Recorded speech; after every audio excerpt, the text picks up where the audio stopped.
Plankton দেখুন কত বৃষ্টি হচ্ছে, বৃষ্টিতে সব ভাসিয়ে নিয়ে যাচ্ছে।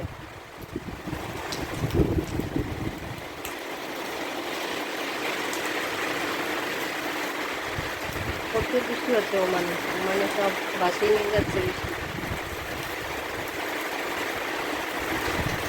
বৃষ্টির কারণে অনেক মানুষ মারাও গেছে, বাচ্চারা মারা গেছে, স্কুল বাস ডুবে গেছে। দোয়া করবেন সবাই এই জন্য ওমানবাসীদের আল্লাহ রক্ষা করতে সবাইকে ভালো রাখবে। প্রচুর বৃষ্টি হচ্ছে, বৃষ্টিতে অনেক ক্ষতি হচ্ছে। ছাদ থেকে পানি পড়তেছে, বৃষ্টির পানি মনে হচ্ছে মেশিন চালু করে দিচ্ছে যে পুষ্করণী থেকে পানি উঠেছে। সবাই দোয়া করবেন ওমানবাসীদের জন্য। ধন্যবাদ।